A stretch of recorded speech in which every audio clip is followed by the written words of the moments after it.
People have different ways of capturing moments. For our guest artist Becky Cao, she managed to capture her life's mundane things and events through sketchbooks and journals. With over 9 years of journals filled with drawings of food, places, and anything in between, Becky sure has many insights to offer anyone who would like to learn how to draw and paint using watercolor.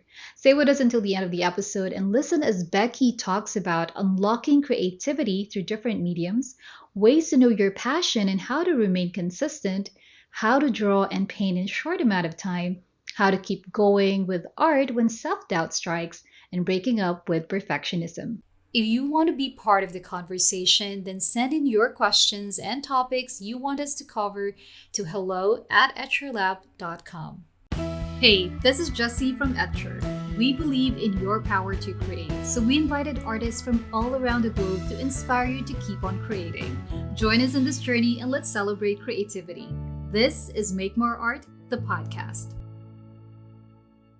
Becky, welcome to the Make More Art, the podcast. I'm really excited for you to be on the show. I know there's so much that we can talk about, but before we dive into that, can you share a little bit more about how you started? I know you're so much into journals and you have a ton about that you can share with us today, but can you share a little bit more of how you started? Have you always been interested in art as a kid? Did you have any mentors?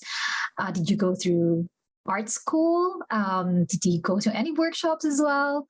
Share a little bit more about that with us.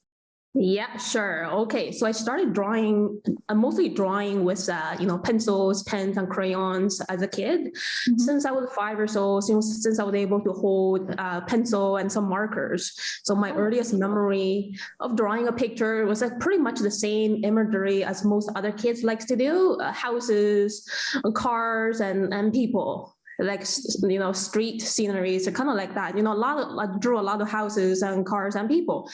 And I just kept this pattern going on throughout elementary school and also high school.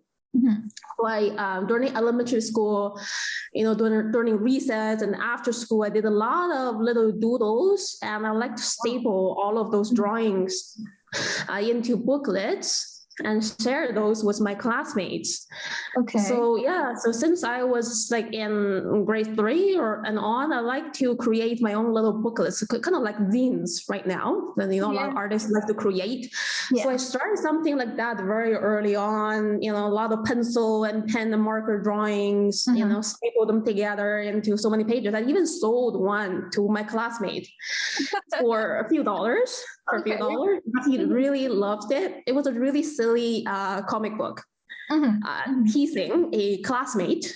Yeah, it was a really silly one, and I don't want to really share the content. Kids sometimes they get really silly.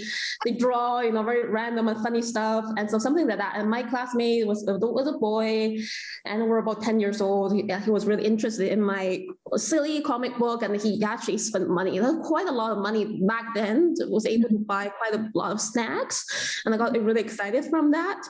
And I was really getting supported by my classmates and my other friends. I was even invited to illustrate some pictures for the school newspaper, for the class newspaper, do some little illustrations for them since grade 4 or something.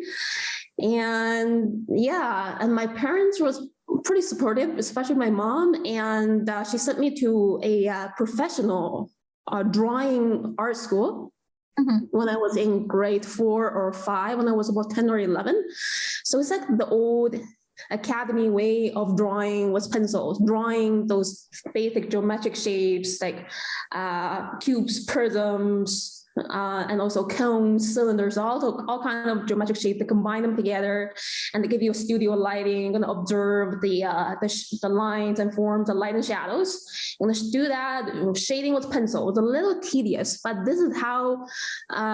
So I actually grew up in China, and we came to Canada when I was in grade 8. So I finished primary school in China, and I had a little bit of early art education when I was in grade 4 to 6. So the old academy way of drawing using pencils, drawing and shading. Yeah. Okay.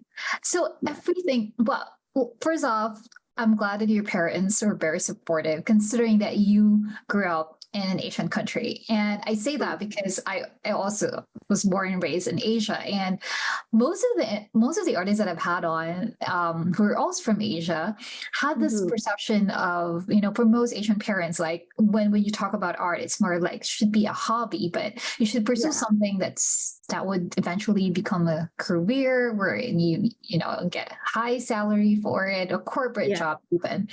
But in your case, your mom was very supportive at the age of when you were grade four, did you say grade four? Mhm. So, and even enrolled you into academy, which was wow, such supportive parents. But you said that you started with pencil.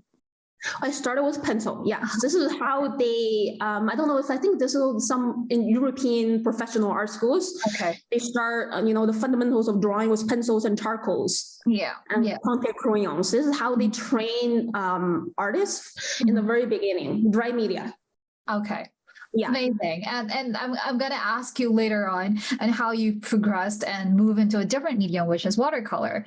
But before we that, I would like to touch on what you shared earlier. At an early age, you're already an entrepreneur and an author because you already sold a book at the age of how 10 was it when you were 10 years Yeah, old? when I was 10 years old. Yeah. Yeah. And forgive me for sharing this as well, but I also did that when I was a kid. And when I was listening to you, I was like, oh my God, so I wasn't the only one who did that when I was a kid and sold something to my classmate who actually bought, and I bought snacks as well Yeah. with that money. But that book that you sold, how many pages? Let me try to remember. About 20 to 30 pages. Not a very huge one. No, that's a lot because mine were like Yeah. it's a few pages, and I sold it for it's in Philippines like. I think that Yeah. was like 3 or 5 peso at the time. So it was really, really cheap. But in your Okay. case, you said it was really good money and you were able to buy a lot of snacks from it. Yeah. Were they all drawings for all of those pages, or were they like text in between? The drawings, and there's also like caps in between, kind of like a comic book. Oh, Yeah. okay. What's the theme? I'm interested because that was your first book, and someone paid good money for it. So at the age of 10, that's amazing. But what was it? What was there a story? Was it a theme? Story was Do you like remember? was actually a really bad one because I sometimes was getting really naughty as a kid. For me, I'm actually a really introverted person, but I have so much inner power in creativity, and I like to get naughty in a quiet way. Yeah. Yeah, I think I remember the story was something teasing a classmate. I think she was like doing all kind of silly gestures, engaging in whatever kind of random. For example, she was walking on the street, and all of a sudden she drops into a hole. And Okay. or something that's too silly, and she got killed or something like that. Yeah, Oh my that was goodness. really silly. Yeah. Can you imagine the creativity and the thought process behind that book? I mean, 30 pages is no joke. That's a lot of pages. If it's back to back, so let's just say 15 pages, right? But to be able to create something and with the story and then the drawings, that's pretty amazing for a 10-year-old. So wow, kudos on you for being able to do that at a very young age. Okay, so you said that you moved to Canada. Grade 8, did you say? Grade 8? Yeah, grade 8. Okay. So tell me more about, did you continue art when you moved to Canada? Oh yeah, right away. So I began taking art classes in high school, starting grade 8. I started in October, like the first semester of grade 8 here in Canada. And yeah, so we're free to choose our courses in high school most of the time, but we have to choose math and English and those basics and social studies. But for the arts, some people they want to choose singing or like musical instrument, but I just wanted to do visual arts. So yeah, so without any thought, I just I want to get an art class, and so I started that, and that was my first time trying watercolors. I see. Yeah, that was actually my follow-up question because you started with pencil and charcoal, and then now most of your works involve watercolor. Like when I look at your feed, right? It's all like sketchbooks, journals, and then the watercolor. So yeah, tell me more about watercolor and how you started with it. So I kind of started in grade 8 and 9, and at the same time, the art class in high school was very open-ended, and then the teachers offer us a lot of mediums to try. There's watercolors, there's tempera paint, acrylic paint, and we also made sculptures like paper mache and all kind of stuff. It was like a lot more creativity compared to the Asian art education programs, which only just do dry media, pencil markers and pencil crayons and stuff. I never really touched watercolors until in grade 8. So that was tell me about that experience. When you first started with watercolor, how can you remember how the experience was? Because you were given the opportunity to choose different mediums, right, to test it out, even other forms of creativity. But when you test a watercolor, what was the experience like for the first time? The experience was like really fun. It's like there's so much fluidity, within the color that I'm able to mix my own colors other than just grabbing a color of pencil crayons or markers or something. It's amazing that I'm able to mix and blend colors in a very fluid way, and I really enjoyed that. And during grade 8 or 9, I wasn't taught any watercolor skills by my teacher. So in high school, they didn't really teach us that. They kind of very open-ended. They give you a topic. So today we're gonna paint maybe a landscape. The topic is like a forest or something. The teacher might kind of show you some examples from other artists. Maybe I think she's doing a little bit of demo of how to use the paint, but not very intensive technical skills is taught.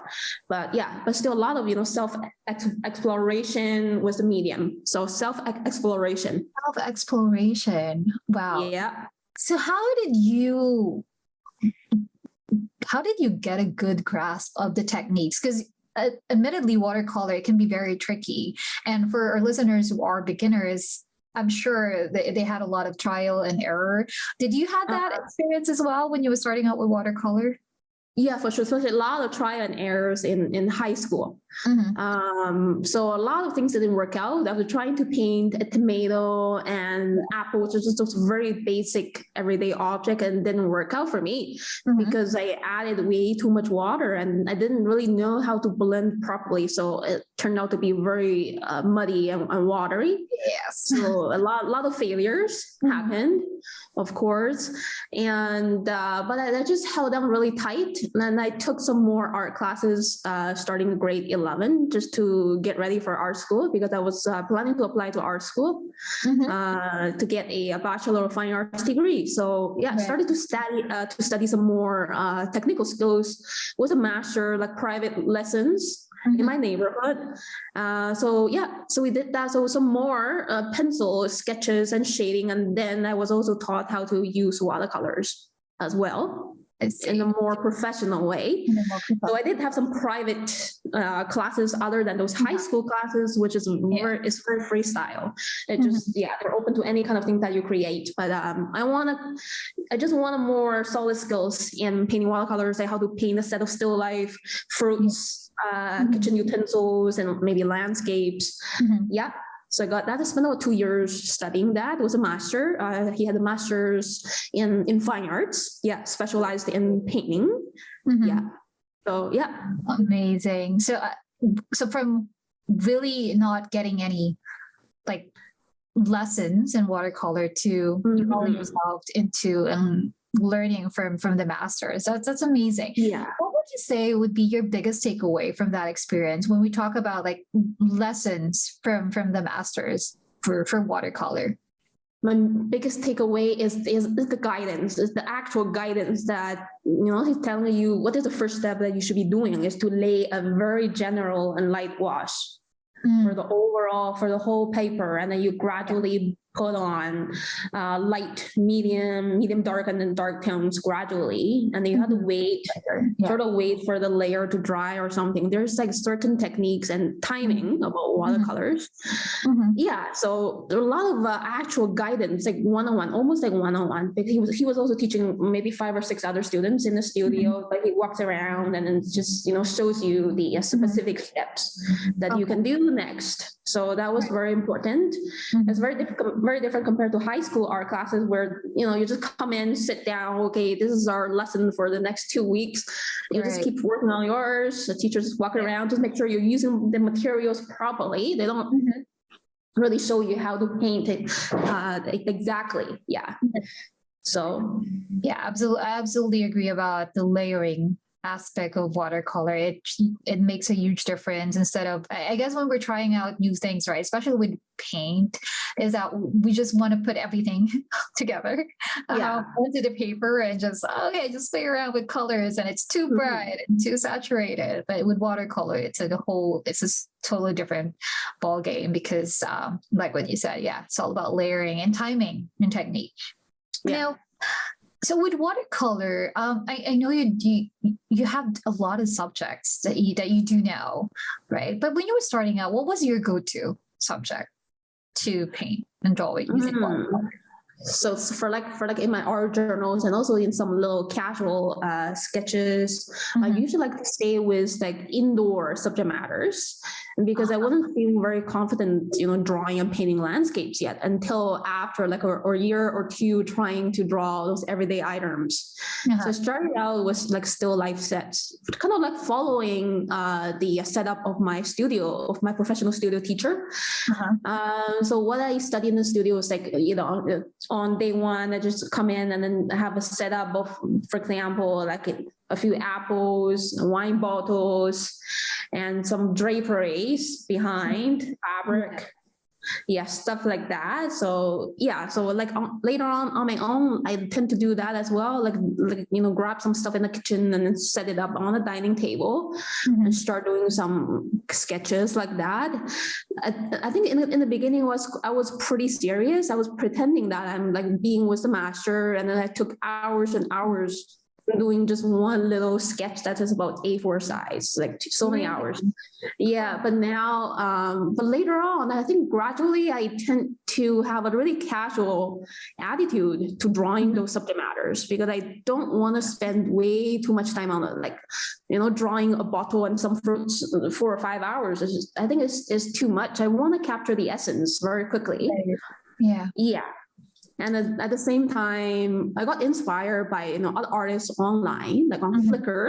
There's in the early days, a lot of people like to share their art on Flickr. So I joined a lot of those groups, and I got to see a lot of loose ink and watercolor styles. So I'm not the first one doing this kind of thing. I got inspired by a lot of other artists older than me, and and then I got to know that I could actually use watercolors and paint under a fairly short amount of time. So that's like the kind of the thing that I got started. Okay, I'll try with ink and then watercolors and see what happens. And I really like, the addition of ink and not pencil, because in the studio, I was never taught to use a pen first. Right. There was a transition from pencil to pen, kind of like self-exploration and self-directed learning, I would say. On my own. I really got inspired by those ink and watercolors that I see online from other very famous artists. And so I started to try out ink and watercolors about 10 years ago when I started my first art journal. Okay. So you mentioned earlier, so you used to pretend when you were starting out with watercolor, right? Or at least practicing that you are in the studio with a master's, and that really took time.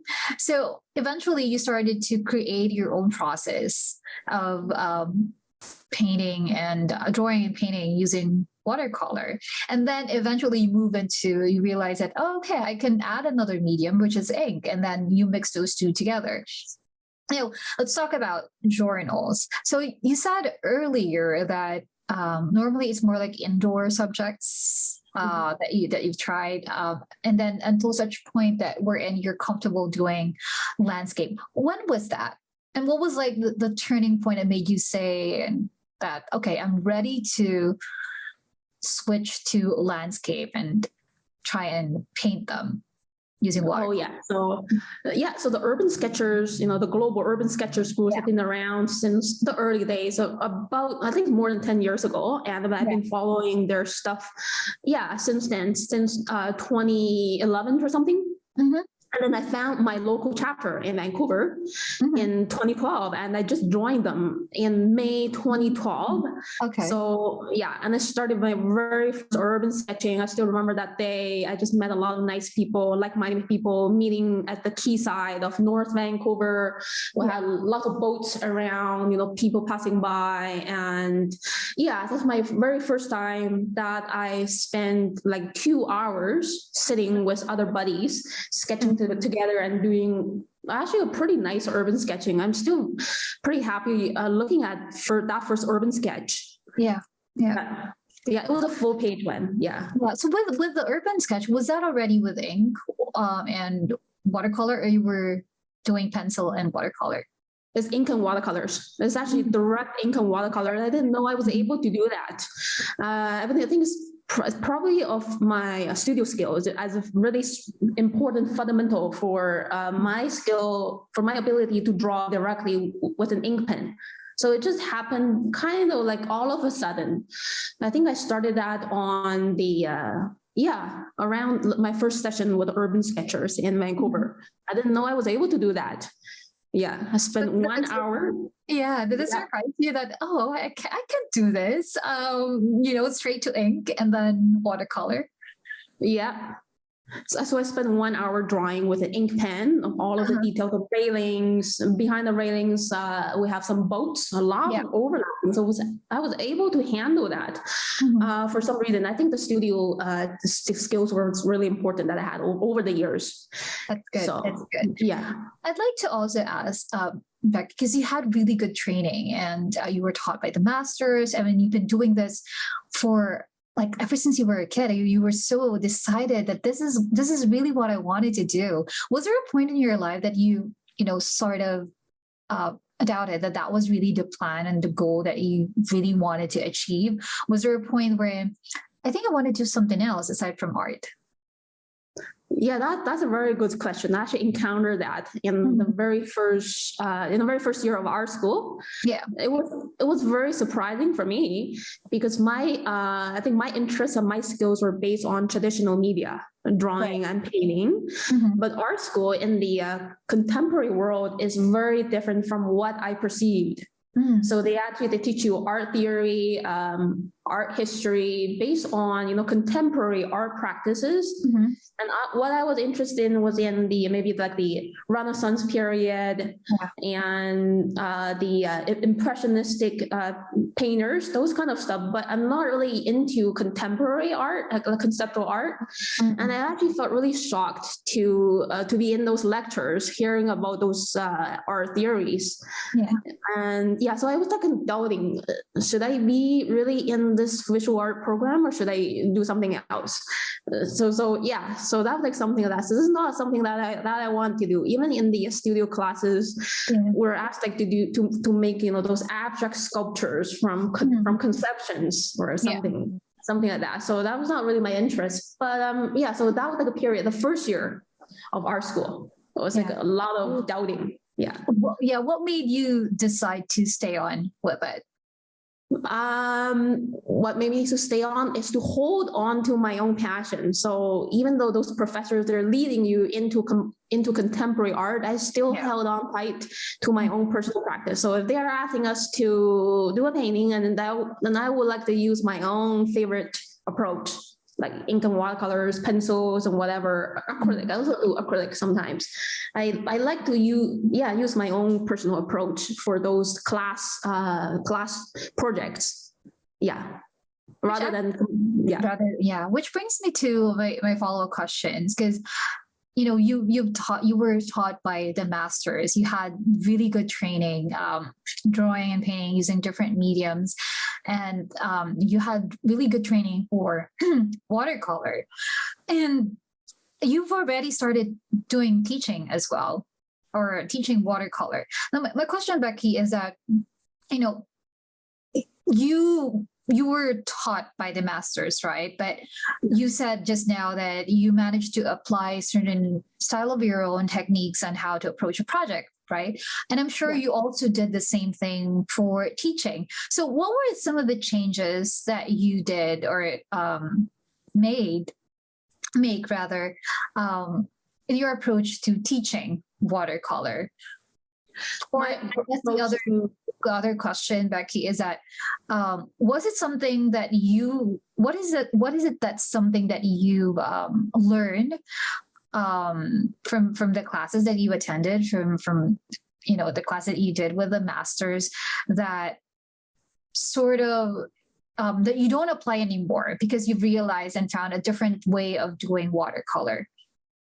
Yeah, that's a great question. For me, in the studio classes, they want you to make everything look so perfect. And we all start out with a pencil layout, and the master want to make sure that you got all of the shapes and proportions right. And if it's not working right, he's going to erase and fix it for you, or tell you, okay, this part is not working right, so maybe just fix it and erase. So that thing I really want to let go. That's why I started drawing directly with an ink pen, is that I don't want to allow myself to erase. Because I feel like the art creating process should be very spontaneous. I feel like the idea of capturing the moment from day to day is very important, rather than staying in the studio and working on a still life for hours or even days and weeks. I think that's not really necessary. I feel like, working faster but not rushing is a better approach. I love that. Yeah. That's a really good point, especially letting go of the pencil sketches and heading straight into ink. So with that, my follow-up question, Becky, is let's talk about the mini workshop that you had last May. This is pretty interesting. Can you share a little bit more about that with our audience, which I'm sure some of those who are listening to the podcast have already attended your class, who are a fan of you. I know you have a good following on your socials, but can you share a little bit more for those who have not seen or watched the recording of your class? Yeah, I think that one was really a fun one. That's actually my very first time teaching online. Yeah, and thank you to Etcher for just giving me the opportunity to try out, teaching online. And yeah, so that experience was great. So I think I had to kind of break down my process into very specific steps. So it's kind of like self-reflection at the same time, because when I'm creating in my art journals, I tend to work really fast. So for example, that bottle of maple syrup, if I do that on my own without thinking about how I do it and then how to share my process with other people, I could finish it in about 25 minutes. Right. And so as I did that in the live class, I had to think about, okay, what I'm doing right now. And what is the next step, and what should the students need to be aware of this, for especially for watercolors, you don't want to apply the next layer too early or something like that. So I had to kind of remind students at the same time too. Just a much slower process, and it took me like 1 hour or more to teach that, compared to if I do it, it's only 25 minutes on my own. That is actually one thing that I picked up from because you do a lot of YouTube videos, which are you're very generous teaching your process and sharing how you create. And that's what I love about watching your videos.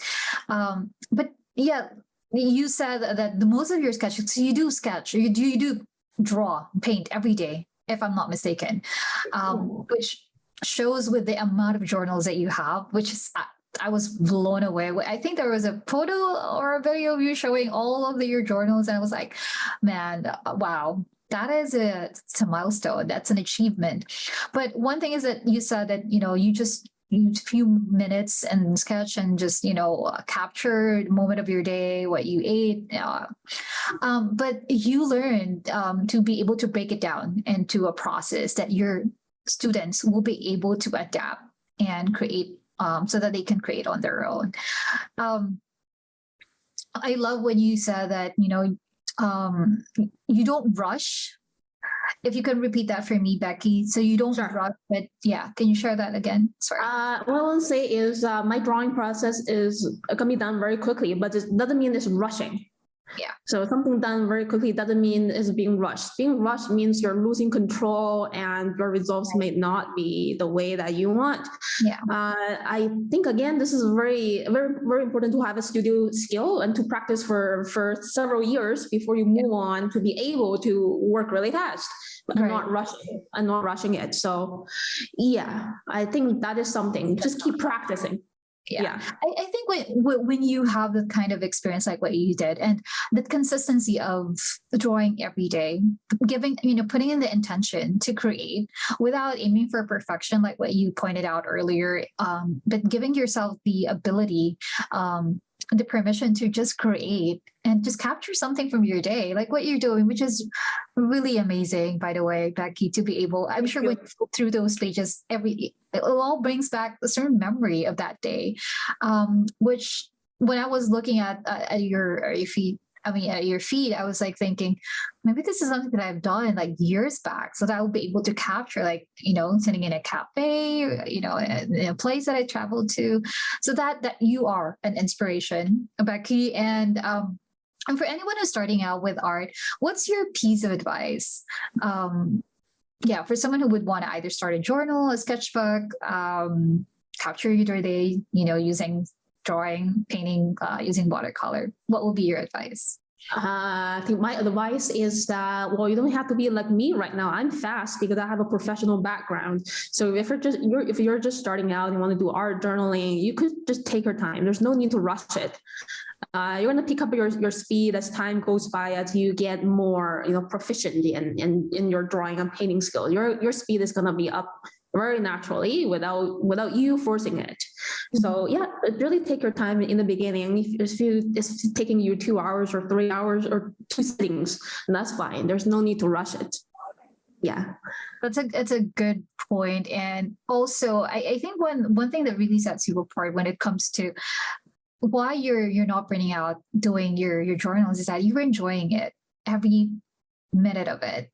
If it's just a few minutes of your day to create, but it's something that you're really passionate about, like what you said. When I asked you what kept you on, despite the challenges in your first year, right? It's because it's really your passion. It's really what you want to do. So I think from that story alone, you inspired us to, if this is really your passion, this is something that you want to do, you don't need a lot of talent. If, you just need to create and be consistent. Again, right. If you wanna see, Becky's process, if you loved everything that you've heard on this episode, then do check out her recording. It's up on the Etcher Studio website. The class happened on May 31st. You can also check out Becky's YouTube videos. I'm sure you're going to pick up a lot from it. Check out her feed as well. We're going to drop her Instagram into the show notes.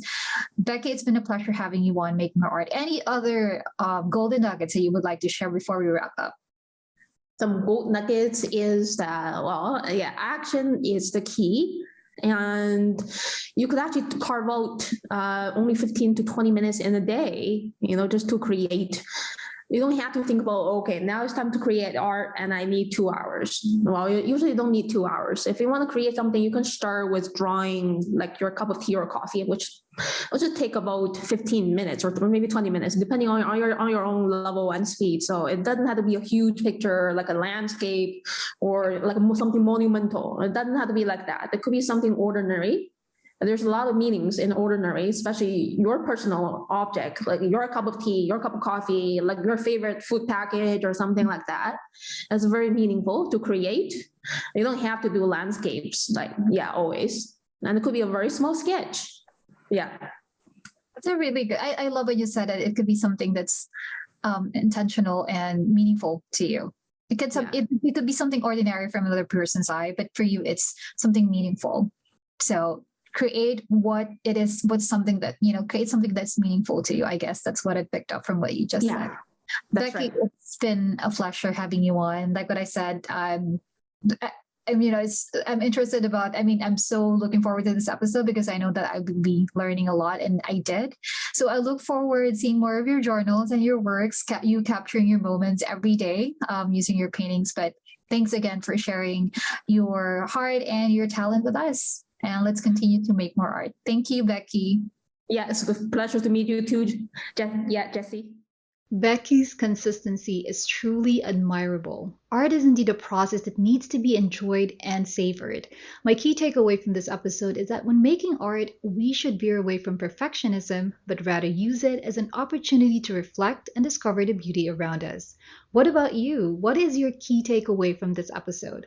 Do let us know by leaving a comment through the blog post associated with this podcast at etcherlab.com/Becky.